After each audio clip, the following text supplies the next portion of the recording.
Oi, gente. Temos uma boa notícia vinda de Gaza. Uma trégua temporária ou cessar-fogo, depende das fontes que você está ouvindo, né?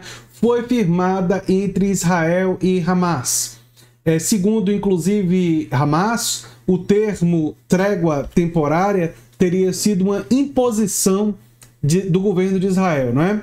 O acordo contém 6 páginas e prevê a liberação de 50 a 100 reféns israelenses em troca de 300 mulheres e crianças palestinas detidas por Israel. Agora, não dá para comemorar muito essa boa notícia, e é uma boa notícia, só para deixar claro para vocês, porque, primeiro que pode ser que essa trégua acabe amanhã, nas próximas horas, né? Não há nenhuma garantia que ela vai ser mantida. Também não dá para comemorar muito, porque isso daqui vem acontecendo, ó. Segundo a ONU, uma criança é morta a cada 10 minutos em Gaza, né? Só para vocês terem ideia, o massacre que vem acontecendo em Gaza, e essa notícia é de 29 de outubro, ou seja, já está desatualizada, né? Os números são muito piores, né? Foram 8 mil palestinos mortos e 3,5 mil são crianças. Agora o número de crianças, segundo algumas organizações internacionais, ultrapassa 7 mil. É muito trágico, né? Enfim, aqui uma notícia mais recente da UOL já trazia que mais de 4 mil crianças palestinas haviam falecido nesse massacre terrível que está acontecendo ali no Oriente Médio, né?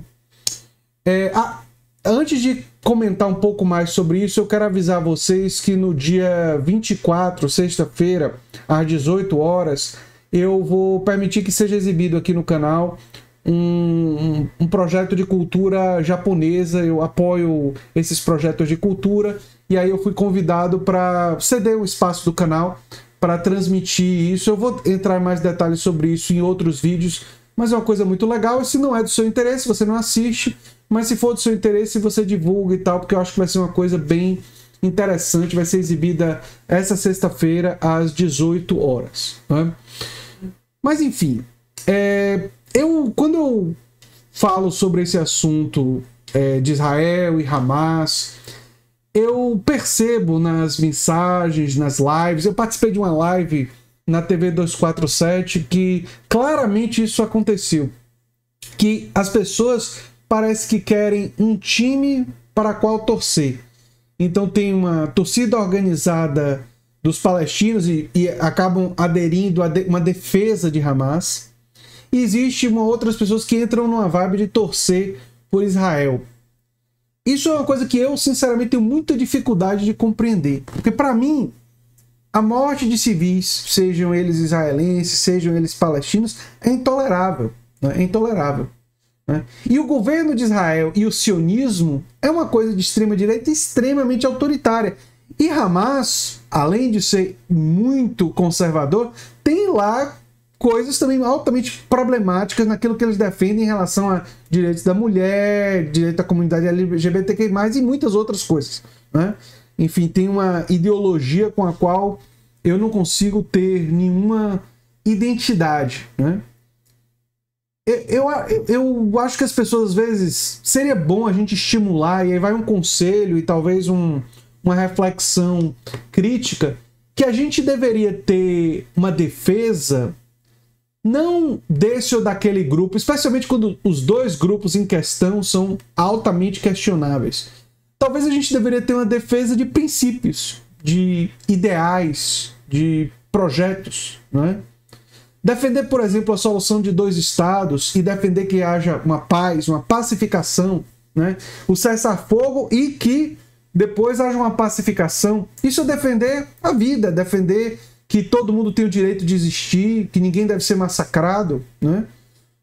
Esses são princípios, né? Que os povos têm direito de autodeterminação. Enfim, me parece mais interessante, em vez de encontrar grupos para você defender, especialmente nessas situações, seria interessante você a defesa de princípios. E eu estendo isso para o Brasil. Eu fiz um vídeo alertando sobre a possibilidade do Paulo Gonet, né, ser indicado à Procuradoria-Geral da República, né? Inclusive, Já fiz o esclarecimento em vídeos anteriores que tem que ser uma pessoa do Ministério Público, mas eu tenho dificuldade de acreditar que que o Flávio Dino ou que o Grupo Prerrogativas não conheçam ninguém do Ministério Público que não seja uma pessoa que defenda a democracia, que tenha uma perspectiva republicana e tal. E quando eu disse isso, quando eu falei sobre isso, foram poucos, felizmente. A maioria dos meus seguidores são pessoas que estimulam o senso crítico. Mas tiveram pessoas que disseram, você não pode questionar se essa foi a escolha do Lula, por ser a escolha do Lula, tá certa. Não é? Se Lula está cogitando esse nome é porque necessariamente é um nome bom. E isso, poxa, soa tão preocupante para mim. Uma espécie de adoração que leva a um pensamento acrítico, que é torcer acriticamente por um time, por um grupo e tal. Eu fiz campanha para Lula.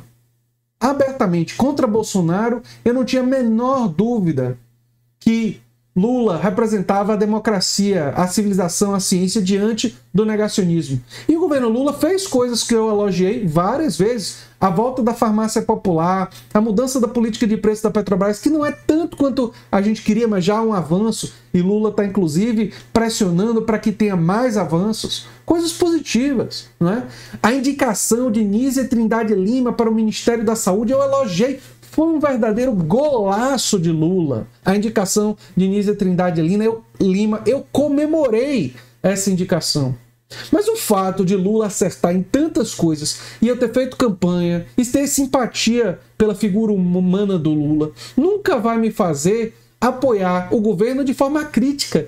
De forma, assim, qualquer coisa que eles façam eu vou bater palma. Não! E vocês também não devem ser assim, gente. A gente tem que examinar. Às vezes o erro do governo não é um erro nem que eles queiram cometer. Às vezes tem a ver com pressões. O Paulo Gonet, por exemplo, é o nome do Gilmar Mendes, do Alexandre de Moraes. Tem gente pressionando por esse nome.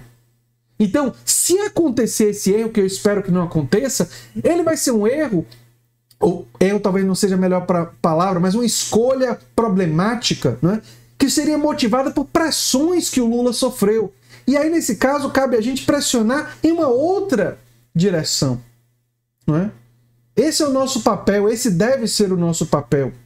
E eu estou aqui não para ser cheerleader de governo, mas para estimular o senso crítico de vocês, para estimular uma militância de esquerda que defende princípios, que defende direito à saúde, que defende direito à educação, que defende renda universal de cidadania, que defende expansão do cooperativismo, que defende uma sociedade mais justa, mais igualitária, menos desigual. Esses princípios é que me movem. E quando o governo Lula fizer coisas que ajudam a materializar esses princípios, eu sempre vou elogiar. Mas quando escolher pessoas, seja por pressão, seja pelo motivo que for, que claramente prejudicam ou dificultam a implementação desses princípios, é o meu dever como cidadão criticar.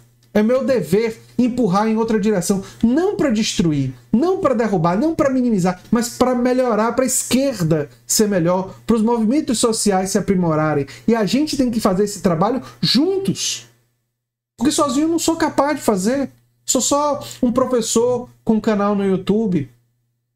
Mas com a ajuda de vocês e com o maior número de possível de pessoas agindo para isso, a gente pode sim juntar forças com movimentos sociais, juntar forças com outras organizações e podemos pressionar para uma decisão melhor.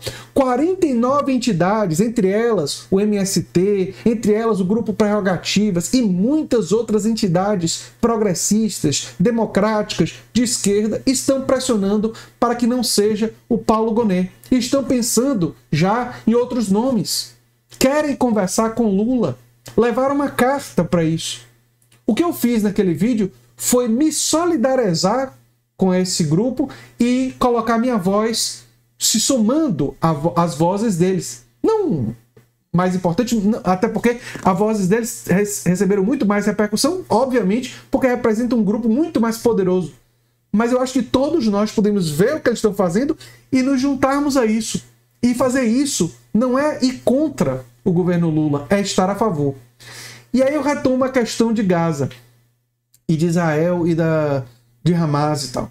Nós temos que defender a pacificação, defender que todo mundo tem o direito de existir e ser contra massacres, ser contra ataques com relação a civis, defender princípios, estar orientado por princípios, por valores, por perspectivas de futuro, não é? Isso é fundamental para a gente organizar uma luta, né, que é uma luta por maior justiça. Se nós queremos organizar a classe trabalhadora e a população em geral por mais justiça, a gente tem que transmitir e levar princípios. E esses princípios de justiça, de liberdade, de igualdade, princípios fundamentais de ampliação da democracia, de ampliação do poder da classe trabalhadora, esses princípios podem fazer a consciência de milhares de pessoas, com a ajuda de vocês, se despertar. E só com a luta coletiva de milhares, de milhões de pessoas é que transformações profundas podem acontecer, né? E eu torço muito pela pacificação no Oriente Médio, embora eu esteja bem preocupado com a situação lá e não acho que essa boa notícia, que é uma boa notícia, deve ser superestimada. Nós temos que estar de olho e existem muitos riscos ainda na região. Era o que eu tinha para falar sobre esse assunto. Eu sou André Teixeira Jacobino, o canal Nova Máquina do Tempo. Se você gosta do que a gente faz, se inscreve, dá um like, compartilha. Quem sabe vira membro ou apoiador, quem sabe faz um dos nossos cursos. Um abração e até o próximo vídeo, gente. Tchau, tchau.